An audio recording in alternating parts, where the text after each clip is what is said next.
बिस्मिल्लाहिर्रहमानिर्रहीम। अस्सलाम वालेकुम स्टूडेंट्स। तो अब से हम स्टार्ट करेंगे अपना नया टॉपिक सेमीकंडक्टर डिवाइसेस। और इससे पहले हम सर्किट एनालिसिस हमने अपना कंप्लीट कर लिया है और अब हम स्टार्ट करेंगे डायोड्स और ट्रांजिस्टर इसकी तरफ मूव करेंगे। तो सेमीकंडक्टर डिवाइसेस में हम सबसे पहले देखेंगे कि ये इसकी डेफिनेशन देखेंगे और देखेंगे कि ये बनाई कैसे जाती हैं, और फिर हम डायोड देखेंगे और फिर ट्रांजिस्टर की तरफ मूव करेंगे और फिर इंशाल्लाह हमारा कोर्स कंप्लीट हो जाएगा। तो सेमीकंडक्टर डिवाइसेस पहले डेफिनेशन देखते हैं। The devices which are made of semiconductor materials are called semiconductor devices. तो ऐसे डिवाइसेस जो कि सेमीकंडक्टर मटेरियल से बनाई जाती हैं वो सेमीकंडक्टर डिवाइसेस कहलाती हैं। एग्जांपल डायोड, ट्रांजिस्टर और इस तरह से जितने भी आईसीज बनाए जाते हैं वो सारे के सारे सेमीकंडक्टर मटेरियल से ही बनाए जाते हैं। तो अब देखते हैं कि सेमीकंडक्टर डिवाइसेस बनाई कैसे जाती हैं। सेमीकंडक्टर हमें चूंकि पता है कि वो इंसुलेटर और जो है उसकी कंडक्टर के दरमियान में उसकी प्रॉपर्टीज़ होती हैं। अगर हम उसके अंदर इम्प्योरिटीज़ ऐड करें तो वो या तो इंसुलेटर की तरफ मूव करते जाती हैं उसकी प्रॉपर्टीज़, और या तो कंडक्टर की तरफ मूव करती जाती हैं। ये डिपेंड करता है कि हम इम्प्योरिटी कौन सी ऐड कर रहे हैं, किस टाइप की इम्प्योरिटी ऐड कर रहे हैं। तो जब इम्प्योरिटी उसके अंदर ऐड करते हैं तो उसके अंदर दो टाइप्स के हमारे पास मटेरियल आते हैं। जब उसके अंदर इम्प्योरिटीज़ ऐड करते हैं तो उसको इम्प्योरिटी ऐड करने को बोलते हैं डोपिंग। तो डोपिंग की डेफिनेशन करते हैं। Adding N impurity in an intrinsic semiconductor में इज कॉल्ड डोपिंग। तो किसी भी इंट्रिंसिक सेमीकंडक्टर मटेरियल के अंदर जब हम इम्प्योरिटी ऐड करते हैं तो वो जो प्रोसेस है वो डोपिंग कहलाता है। अब इंट्रिंसिक सेमीकंडक्टर मटेरियल क्या होता है? ऐसा सेमीकंडक्टर मटेरियल जो अपनी प्योर हालत में पाया जाता है, बिल्कुल प्योर। जैसे सिलिकॉन एक एलिमेंट है, अगर वो बिल्कुल प्योर हालत में होगा तो हम उसे बोलेंगे इंट्रिंसिक सेमीकंडक्टर मटेरियल। और जब उसके अंदर इम्प्योरिटीज ऐड कर दी जाती हैं तब उसको बोलते हैं intrinsic semiconductor material. After doping the semiconductor material is called intrinsic semiconductor material. तो मतलब डोपिंग के बाद जो हमारे पास मटेरियल आता है वो इंट्रिंसिक सेमीकंडक्टर मटेरियल आता है। तो डोपिंग की वजह से हमारे पास दो टाइप के मटेरियल आते हैं, एक एन टाइप सेमीकंडक्टर मटेरियल और एक पी टाइप सेमीकंडक्टर मटेरियल। अब वो पढ़ते हैं कि वो किस तरह से हमारे पास होते हैं। तो सबसे पहले हम पढ़ेंगे एन टाइप सेमीकंडक्टर मटेरियल।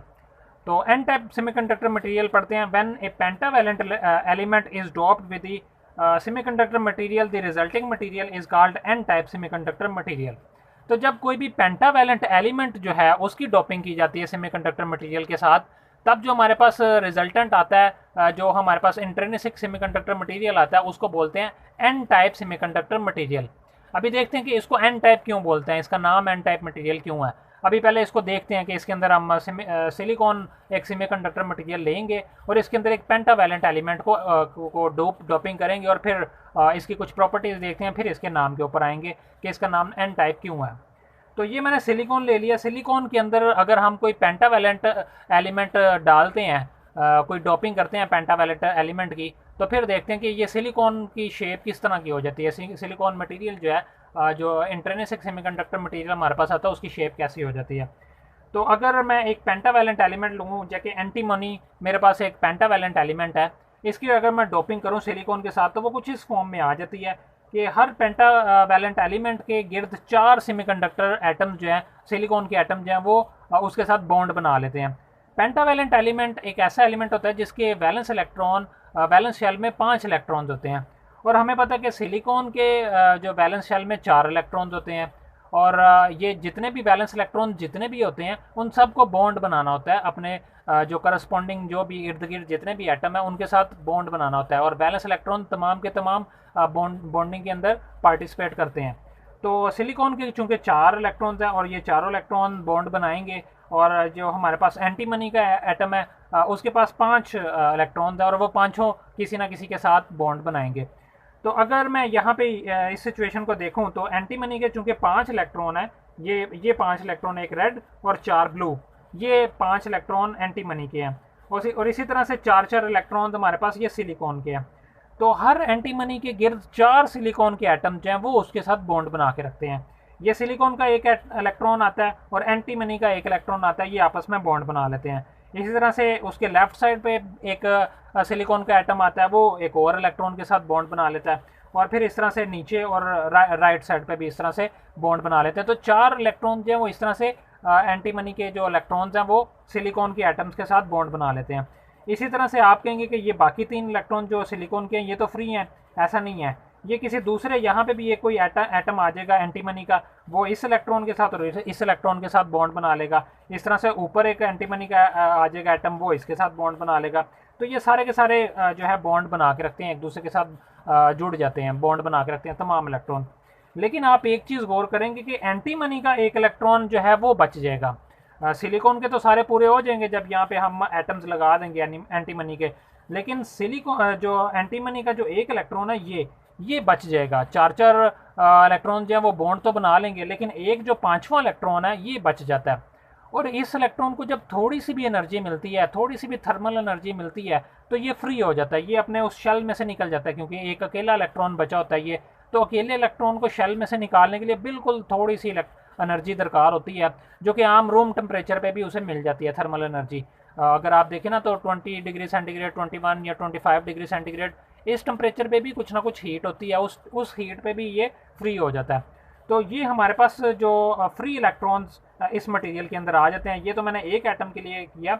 अगर मैं इस तरह से एक चेन पूरी बना लूँ, इस तरह से, ये मेरे पास एंटीमनी का एक एटम है, और इस तरह से ये सिलिकॉन के एटम्स हैं, और यहाँ पे फिर एक और एंटीमनी का एटम, यहाँ पे भी एक और एंटीमनी का एटम। तो ये बिल्कुल ऐसे चेन की तरह आपस में जुड़े होते हैं।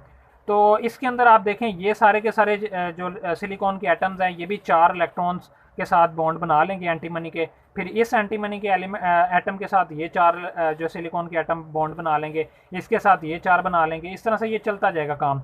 लेकिन एंटीमनी का जो एक एक इलेक्ट्रॉन है ये बिल्कुल जो है अनबॉन्डेड है, इसके साथ किसी ने कोई बॉन्ड नहीं बनाया हुआ, ये बच जाएगा। तो ये फ्री इलेक्ट्रॉन्स हो जाते हैं, ये बिल्कुल फ्री रहते हैं। इस पूरे मटेरियल के अंदर जो है ना ये इलेक्ट्रॉन्स फ्रीली घूमते रहते हैं। तो इसके अंदर जो फ्री इलेक्ट्रॉन्स बचते हैं ये बेसिकली क्या करते हैं, इस मटेरियल के अंदर कंडक्शन का काम करते हैं। जब हम इस मटेरियल को जब किसी भी बैटरी के साथ कनेक्ट करते हैं, तो ये फ्री इलेक्ट्रॉन्स क्या करते हैं, ये मूव करना शुरू कर देते हैं, ये कंडक्शन का काम स्टार्ट कर देते हैं। ये बाइस बनते हैं इस एलिमेंट के, इस सेमीकंडक्टर मटेरियल के अंदर इलेक्ट्रॉन के फ्लो का, जिसकी वजह से इलेक्ट्रिसिटी फ्लो करना शुरू कर देती है इस मटेरियल के अंदर।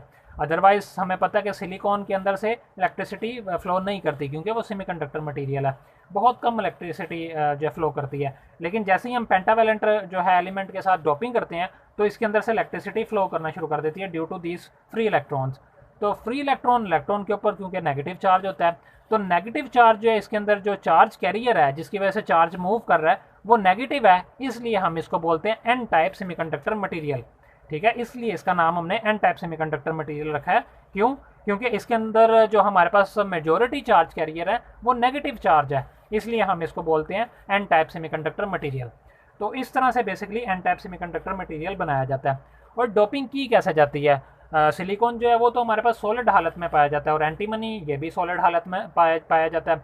हम क्या करते हैं, इसको मेल्ट करते हैं दोनों एलिमेंट्स को, और फिर एक दूसरे में मिला देते हैं, और अच्छी तरह इसको मिक्स करते हैं, फिर इनको ठंडा कर लेते हैं, और फिर ये जो है आपस में इस तरह से जुड़ जाते हैं, बिल्कुल एक तरतीब में जो है ये जुड़ जाते हैं। हाँ, ज़ाहिरी बात है कि एंटीमनी के एटम्स कम होते हैं, सिलिकॉन के ज़्यादा होते हैं, इसलिए एंटीमनी के तमाम जो है इर्द गिर्द सिलिकॉन के एटम्स ही पाए जाते हैं, और इस तरह से ये फ्री इलेक्ट्रॉन हमारे पास काफ़ी सारे आ जाते हैं इस मटेरियल के अंदर। तो ये था हमारे पास एन टाइप सेमीकंडक्टर मटेरियल। अब देखते हैं पी टाइप सेमीकंडक्टर मटेरियल कैसा होता है। तो पी टाइप सेमीकंडक्टर मटेरियल की अगर हम कोई डेफिनेशन यहाँ से देखें तो वो ये है, when a trivalent element is doped with a semiconductor material, the resulting material is called p-type semiconductor material। तो जब हमने n टाइप के लिए क्या किया था, पेंटावेलेंट को जो है डॉप करवाया था, और पी टाइप सेमीकंडक्टर के लिए हम क्या करते हैं कि ट्राईवेलेंट एलिमेंट जो है उसकी डॉपिंग करवाते हैं हम। तो उसकी डॉपिंग से जो हमारे पास इंट्रिंसिक सेमीकंडक्टर मटेरियल आता है उसको हम बोलते हैं पी टाइप सेमीकंडक्टर मटेरियल। तो इसको देखते हैं कि ट्राईवेलेंट जो है एलिमेंट को जब हम डोप कराते हैं तो फिर क्या होता है। ट्राईवेलेंट को करवाते हैं पी टाइप के अंदर, और जो है पेंटावेलेंट को करवाते हैं एन टाइप के अंदर। ठीक है, तो ये आपने इससे कंफ्यूज नहीं होना।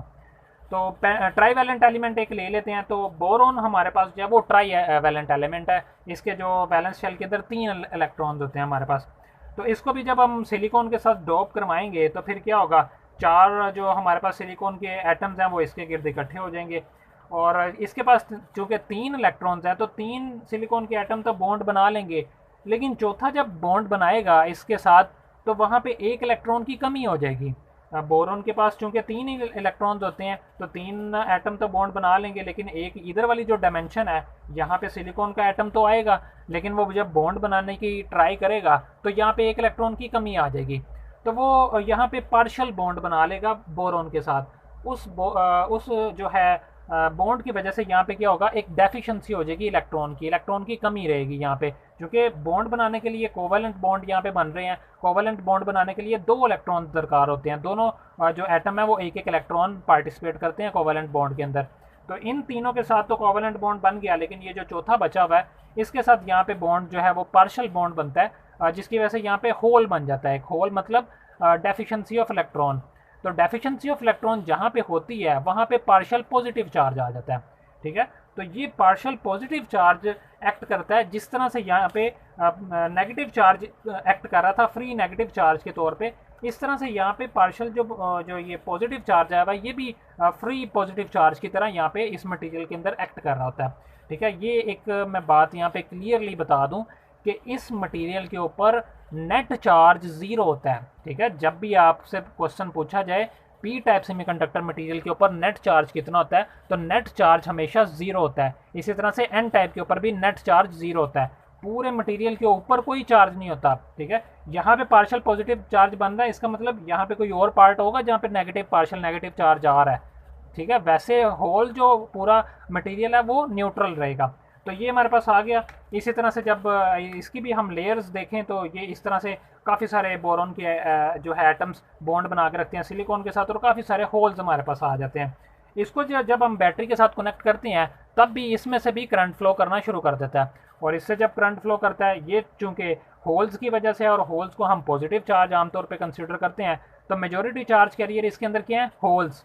तो होल्स जो हैं वो मेजोरिटी चार्ज कैरियर हैं, इसलिए इसको हम होल्स चूँकि हम रिप्रेजेंट करते हैं पॉजिटिव चार्ज को, तो पॉजिटिव चार्ज इसके अंदर जो है मेजोरिटी चार्ज कैरियर है, इसलिए इसको पी टाइप सेमीकंडक्टर बोलते हैं, जो कि पी लफ्ज़ पॉजिटिव से निकला है और एन लफ्ज़ नेगेटिव से निकला हुआ है, ठीक है। तो पॉजिटिव चार्ज कैरियर जब मेजोरिटी चार्ज कैरियर हों जिस मटेरियल में, हम उसे बोलेंगे पी टाइप सेमीकंडक्टर मटेरियल, और जिसके अंदर नेगेटिव चार्ज जो है वो होंगे मेजोरिटी चार्ज कैरियर, उसको हम जो है नेगेटिवली चार्ज या एन टाइप सेमीकंडक्टर मटेरियल बोलेंगे। तो एक और दोबारा से फिर मैं बता दूं कि इसके ऊपर नेट चार्ज 0 रहेगा। ये होल्स पार्शियल पॉजिटिव चार्ज लेके आ रहे हैं, तो यहाँ पे पार्शियल नेगेटिव चार्ज भी इन एटम्स के ऊपर आया होगा, ठीक है। तो इलेक्ट्रिकली होल जब हम टोटल सम करेंगे तो 0 होगा। और इसी तरह से यहाँ पे चूंकि फ्री इलेक्ट्रॉन्स आ रहे हैं, तो जहाँ से ये फ्री इलेक्ट्रॉन निकलेगा वहाँ पे नेगेटिव चार्ज तो आएगा, तो यहाँ पे भी टोटल जो चार्ज है वो 0 रहने वाला है। नेगेटिव चार्ज जहाँ से निकलेगा, जहाँ से इलेक्ट्रॉन निकल के आया वहाँ पे पॉजिटिव चार्ज आ गया, ठीक है। ये इलेक्ट्रॉन तो फ्री मूव कर रहा है, लेकिन यहाँ पे पॉजिटिव चार्ज आया हुआ है, तो वो पॉजिटिव नेगेटिव ऐड करेंगे तो होल जो है जो यहाँ पे एज ए न्यूट्रल होगा, ये पूरा सेमीकंडक्टर मटेरियल न्यूट्रल होगा, ठीक है। तो ये बड़ा इंपॉर्टेंट एमसीक्यूज है। तो ये हो गया negative N type semiconductor material और P type semiconductor material. Next video में इंशाल्लाह हम पढ़ेंगे कि इन दोनों को मिलाने से पीएन जंक्शन कैसे बनता है, और फिर हम देखेंगे कि डायोड कैसे बनता है। तो नेक्स्ट वीडियो में इंशाल्लाह इसको हम पढ़ेंगे।